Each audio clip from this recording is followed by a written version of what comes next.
welcome back, my pack, my tribe, to Halloween After Dark Paranormal News. Continuing on with where we left off.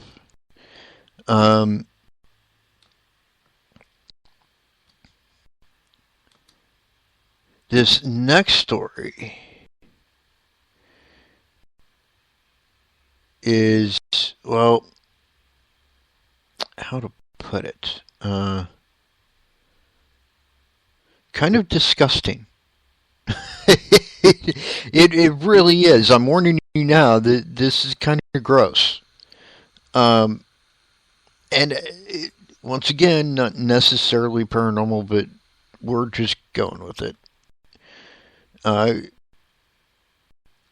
And this will tell you pretty much what you need to know, just the headline. Man sneezes out dart after 44 years. That's right.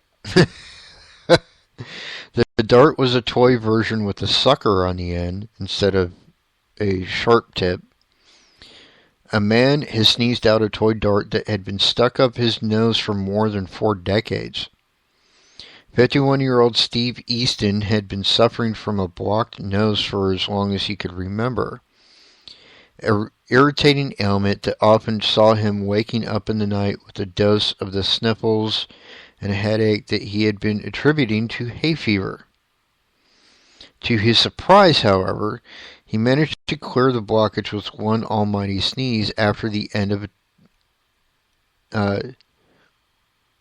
he managed to clear the blockage with one almighty sneeze after the end of a toy dart which had seemingly been launched in his nasal cavity since he was a child came shooting out of his nose like a cork from a bottle. I started a sneezing fit and it came out my left nostril, he said. I thought, what's this?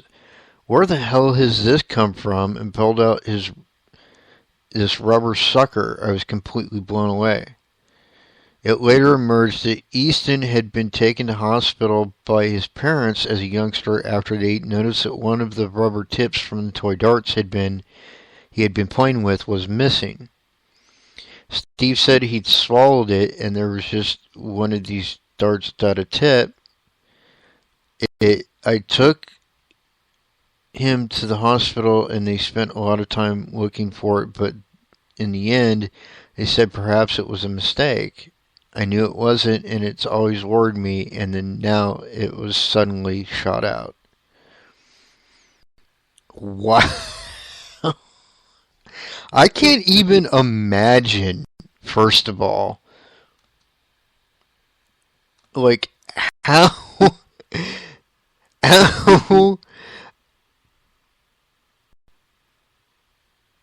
just how?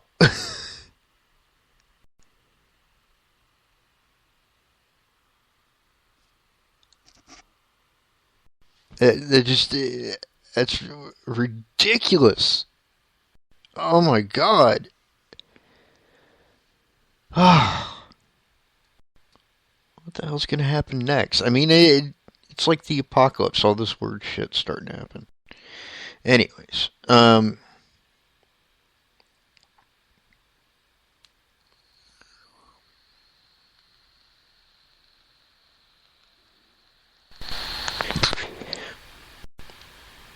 let's see here.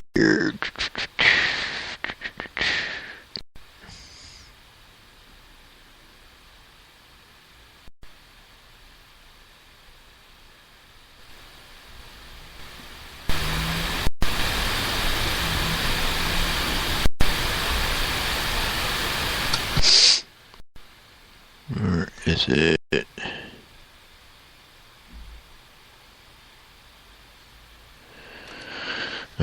Shoot. Hold on 1 second, folks.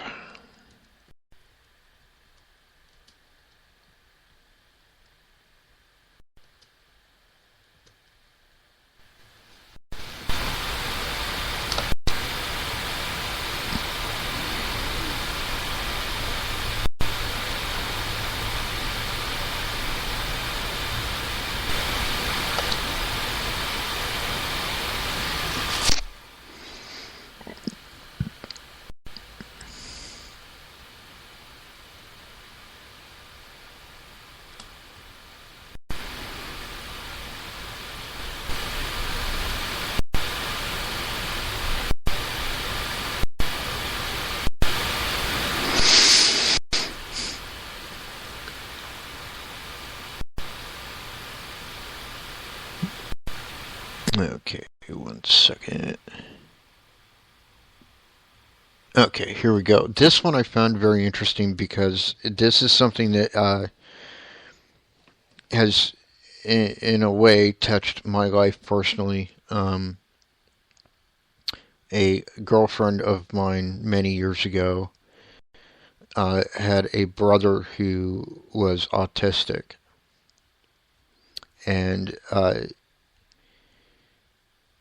at that time, he was the only other person that saw stuff as clearly as I did. Um, Exploring the link between autism and anomalous experiences. Only recently, some eggheads began investigating potential links between autism and weird activity. Of interest to uh, Michael Jowler are Matthew Manning's experiences with the poltergeist and strange talents ascribed to spiritualists. Could their genesis lay in Matt's wiring or his mother's electrocution during pregnancy? Fortunately for the rest of us, there's a growing body of evidence proposing everyone has a capacity for psi. Psi meaning psionics, psychic abilities. Um,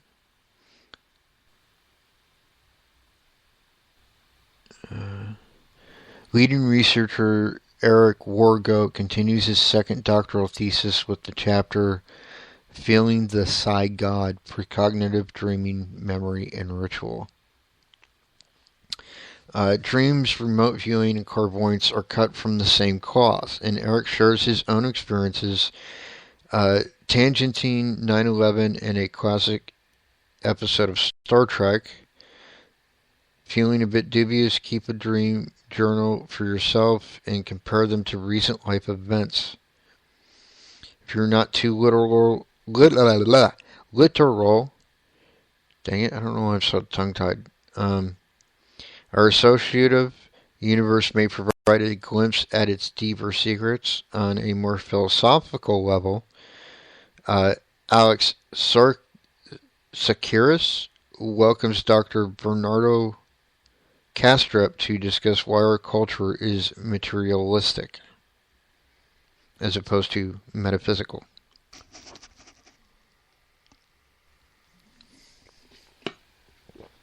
Now, this is another person's show, and it's called The Anomalist, but it is actually a really great source for news, believe it or not, because a lot of what this guy talks about is stuff that you're not going to find on any of the other paranormal news websites. And there's a link for him if you ever want to go check him out or listen to his show. I welcome you to do it. But there you have it.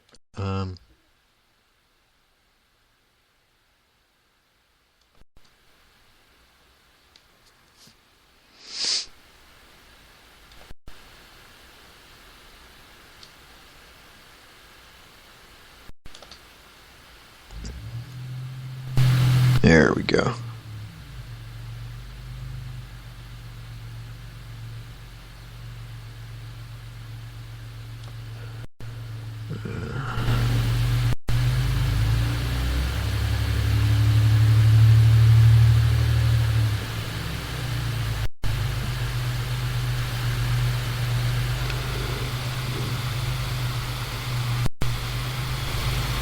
Wow, that one just sucks.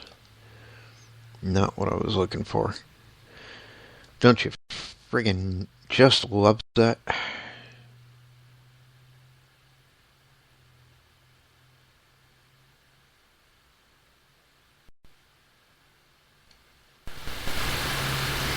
Here we go. That's what I was looking for.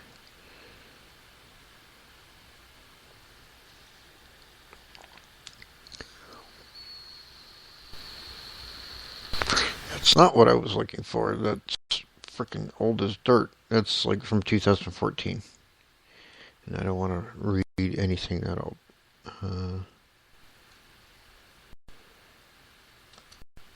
This might be worth looking into. Yeah, here we go. That's the stuff.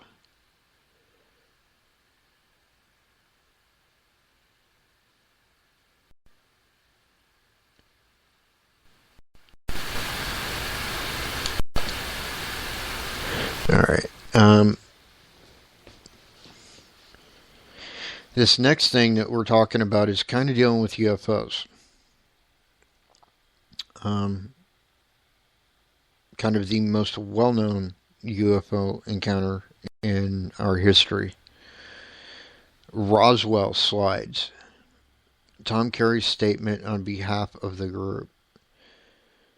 For posting, here's our current position at this moment in time regarding the slides in the placard, blah, blah, blah.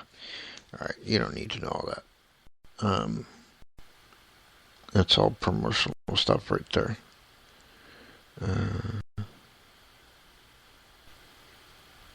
Okay. Here's where we're going to go with this. We believe that recently released reading of the placard by the so-called Roswell Slides Research Group was faked. Some of the names in this group in itself should give pause and raise red warning flags and do damage to anyone actually searching for us. Yeah.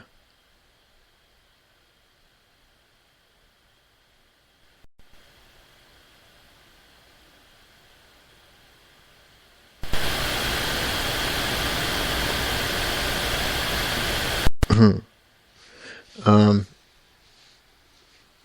we physically took the slides to Kodak's historian, who's an expert regarding Kodachrome, and using several parameters of interrogation, he determined that the slides dated from 1947 and 1949 time period. For the most part, the American anthropologists we contacted did not want to even look at the slides when they learned they might be UFO related.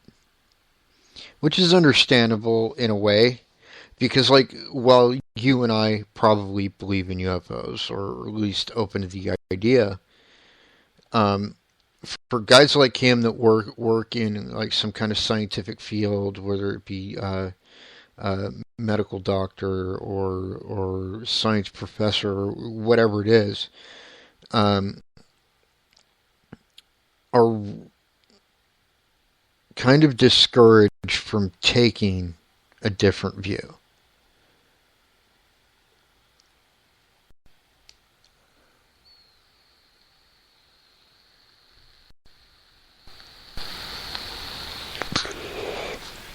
And as a result of such things, um, a lot of truths just never see the light of day.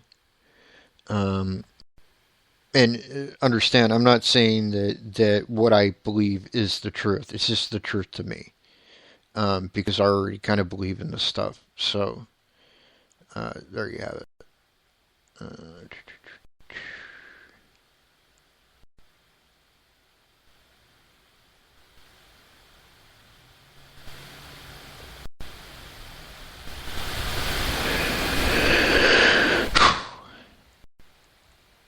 okay.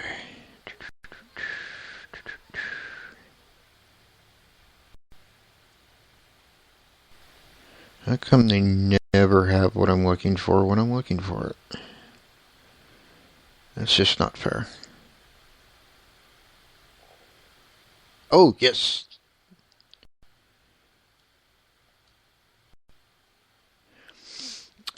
Dogman. There's been some recent Dogman encounters in the following states. Oh, that's a radio link. It's not what I was looking for, but I may check that out later. Um,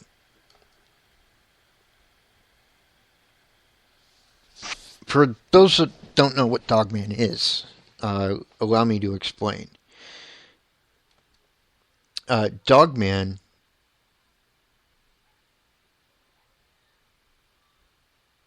Oh yes. I can kind of sort of answer that, Clint.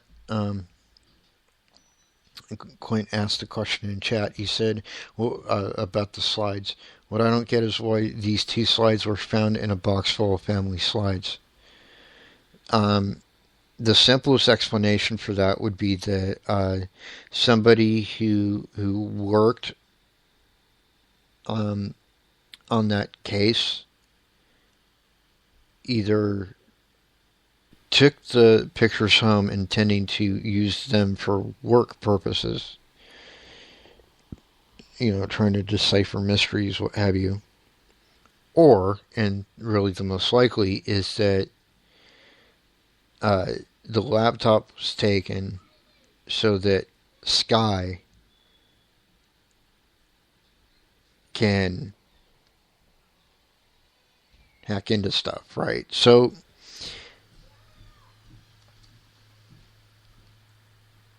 it's that kind of mentality that these guys have. Like, like, instead of being upfront about stuff, let's go out of our way to hide it.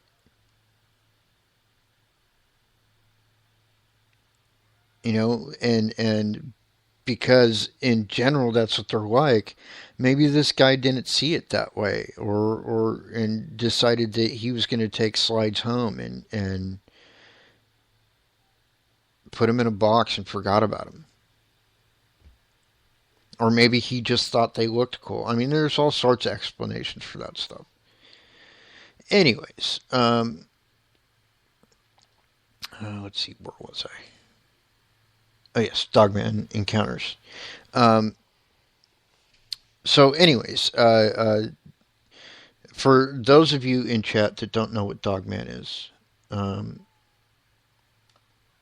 Dogman is something like a werewolf, except it doesn't change shape. It's that shape all the time. That kind of uh, uh, big dog that always walks on its hind legs kind of thing. And a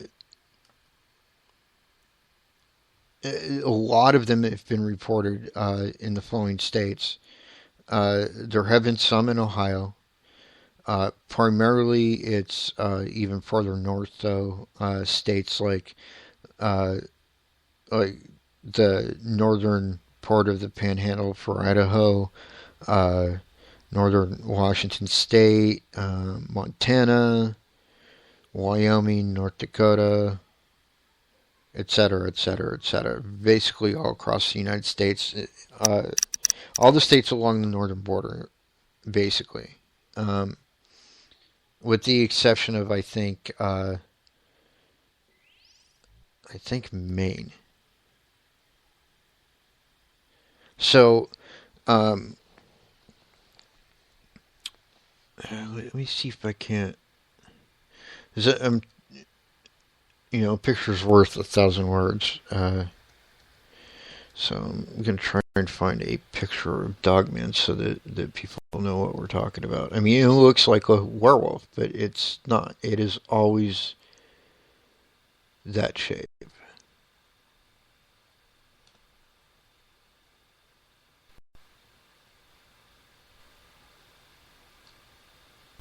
Now, the picture I'm going to show you is from. Well, to be honest about it, I personally think that this picture you're about to see was faked, but it does kind of illustrate what I'm talking about. Let's see, where's the thing? Okay, so um, this is what that looks like.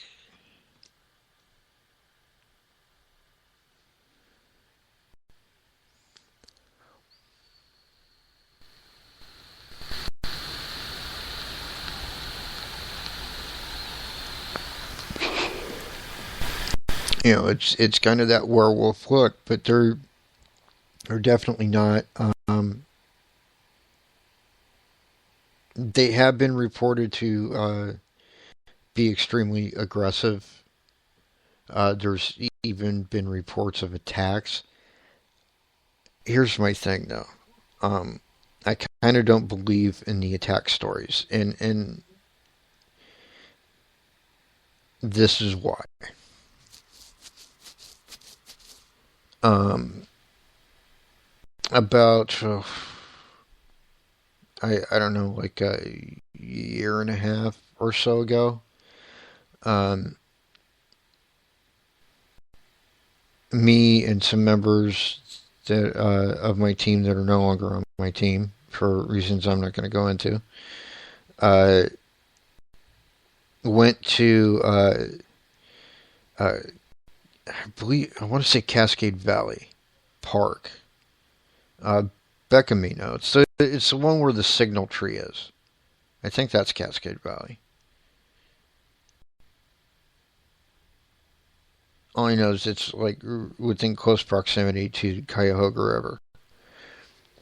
And I actually have a picture of the signal tree that I'd like to share with you guys as soon as I find it. Because it's awesome. It is truly impressive. Um,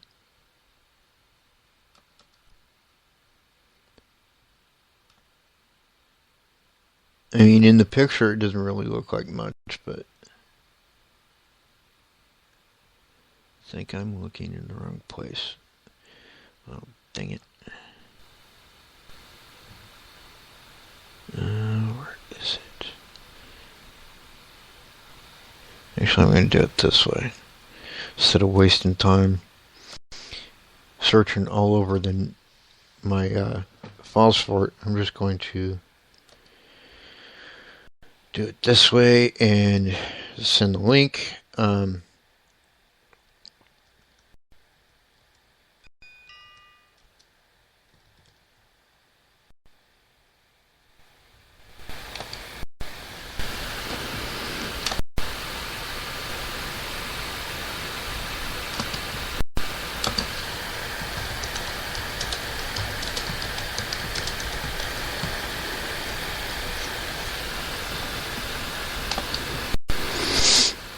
Okay, so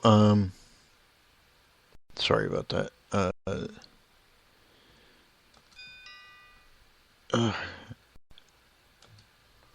um,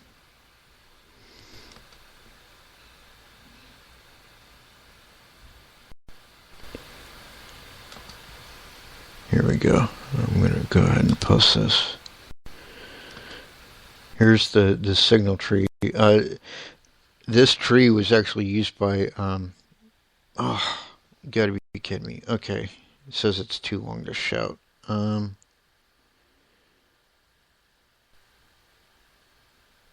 wow, that is a long URL. Whoa, holy moly!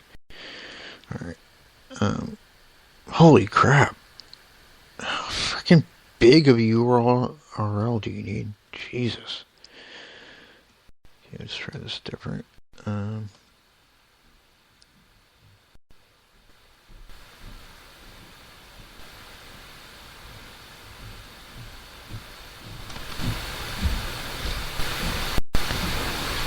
Let me try it this way.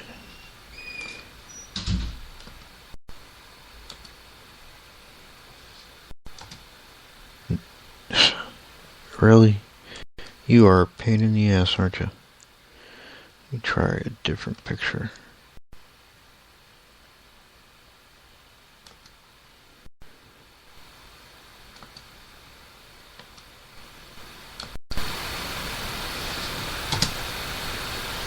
Come on. You're killing me here. Too long. Kiss my butt.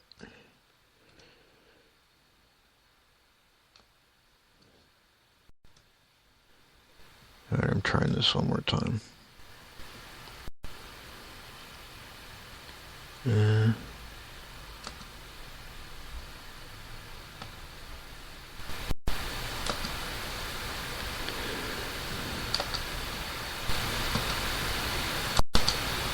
Here we go. There it is. Now I understand, like, looking at this picture doesn't look like much, but that tree is like I think, like 600 years old, and uh, It's the only tree that stands out from the river, and Native Americans in the area, Chippewa and Cherokee and whatever else, when they would used to travel the rivers by canoe, and that tree they could see from the river, and they used that tree to mark their way home. Hence why it's called the signal tree. But I mean, it doesn't look like much in the picture, granted. But trust me, if you're there looking at it up close and personal, it's a big deal. The tree is actually huge.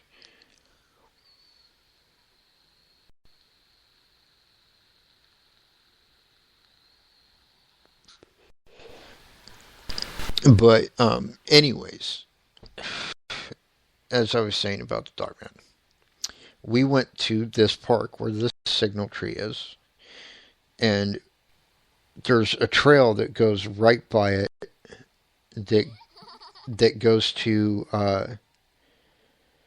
the parking lot.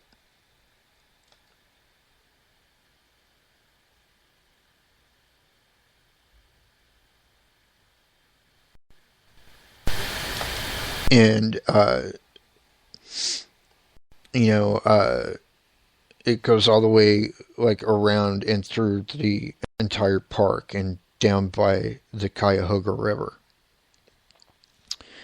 Now we were down by the Cuyahoga River and we were walking back, and I don't know really what possessed me to do this, but I decided I was going to take a shortcut through the woods themselves and go off the trail. And right when I did, I kind of saw this movement out of the corner of my eye. And so I kind of went after it. And, well, long story short, what I saw is no doubt in my mind the Dogman. And it wasn't threatening, and it wasn't threatened by me. Um, in fact, I kind of got the distinct impression it was kind of grinning at me. You know, like how dogs, like German shepherds, are a great example of this. How like they can give you that little smile. It's kind of what it looked like to me. And then he ran off, and I lost track of him. But and it was just a personal experience. I didn't have a camera or anything with me, so uh, I can't sit here and say, well, if you go there, you're definitely going to see one of these, because that was the only time it ever happened. Um, However, I, like with anything paranormal, like people have a bad habit of automatically establishing it as something to be afraid of, and I don't come at it from that angle. My team doesn't come at it from that angle.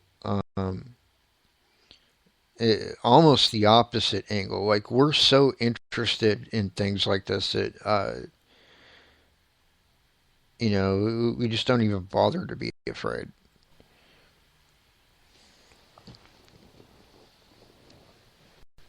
And I can't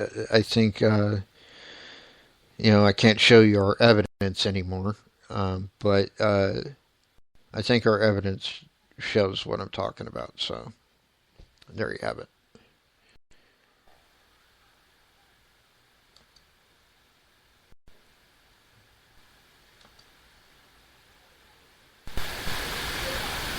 Let's see. Uh, yeah. Uh, uh. The rest of this site is kind of crap, but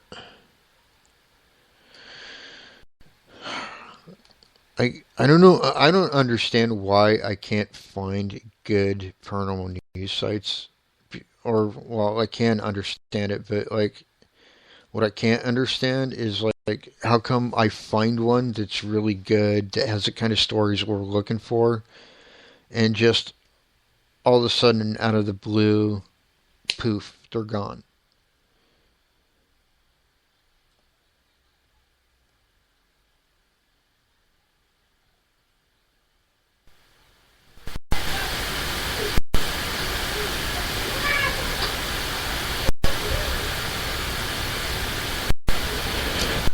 Let's see. Oh, you bastard. Frickin' hate pop-ups. Leave me the hell alone. Right, using trending. That's what I want.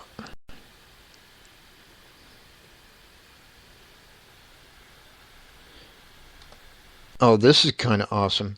Here's this. Living proof.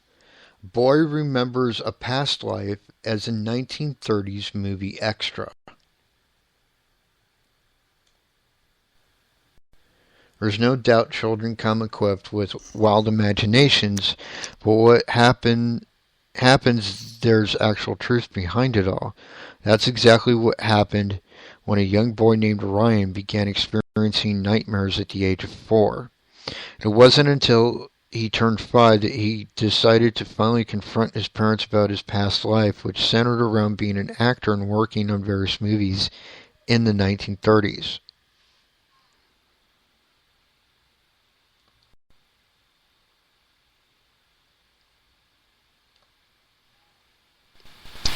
Uh,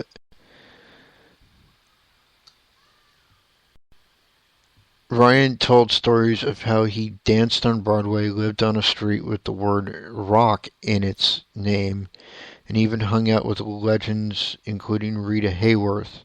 His stories were so detailed and they were so extensive that it just wasn't like a child could have made it up, said his mother, Cindy. Uh, as a Baptist, she struggled with understanding the concept of reincarnation and decided to keep his memories a secret from everyone, including her own husband. It wasn't until she did some research at the library and discovered a picture which sparked her curiosity even further. In the still photograph from 1932 movie Night After Night, Ryan clearly pointed to one of the extras in the shot and declared that it was him. Later, a psychiatry professor named Dr. Jim Tucker decided to look into Ryan's amazing recollection of his past. Having documented a number of other similar cases, Tucker would discover the man in the picture was Marty Martin, who did practically all of the things Ryan claimed he did in his previous life.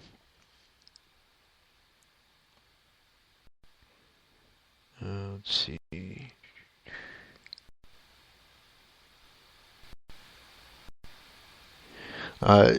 Even details which couldn't be researched online turned out to be completely accurate with further investigation.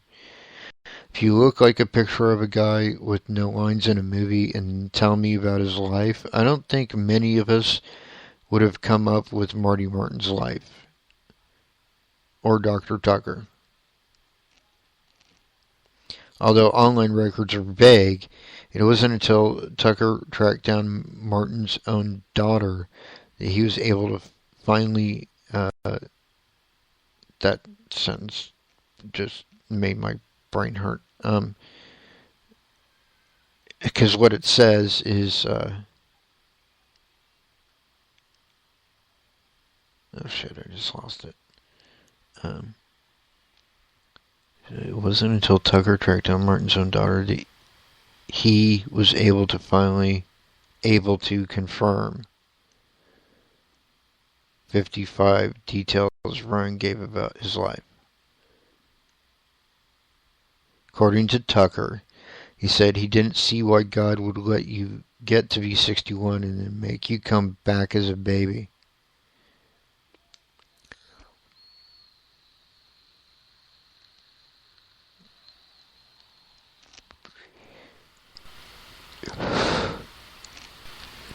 Let's see.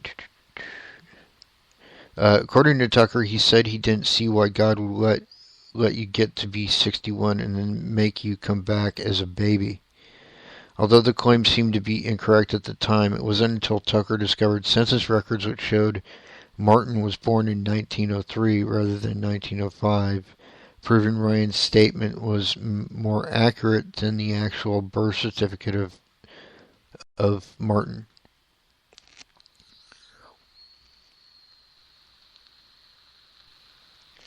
The actor, who died back in 1964, even lived at 825 North Broadway or North Roxbury Road in Beverly Hills, a match to Ryan's description of living at a place with the word rock in its name.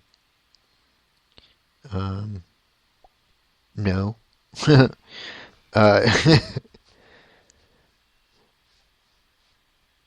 uh, yeah, the actor. He died in 1964. Tucker's office contains the files of more than 2,500 cases accumulated from all over the world by his predecessor, Ian Stevenson. That's some pretty amazing shiznit, actually. And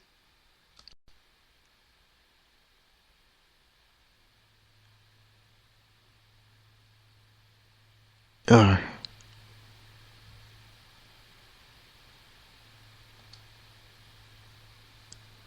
don't know, whoever's being loud in Palace is about to get hurt. Just kidding. Anyways, let me check chat. Okay, we're good. All right.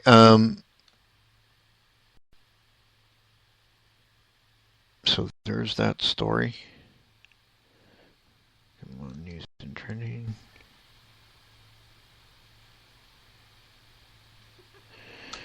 Okay, now this one wants to be retarded. So onto another site. Let me go back. Back. For fuck's sake. Oh, here we go.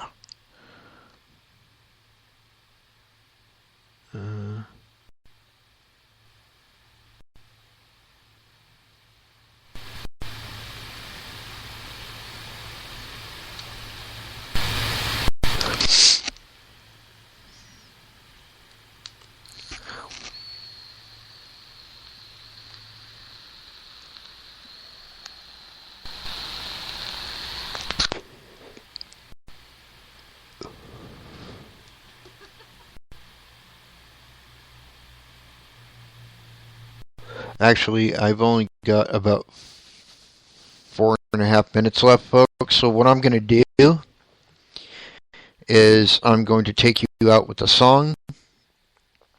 I'm going to thank you all for tuning in. Tune in next week. I don't know exactly what I'm doing yet, but I will keep you all updated. Until next time, my pack, my tribe, peace out.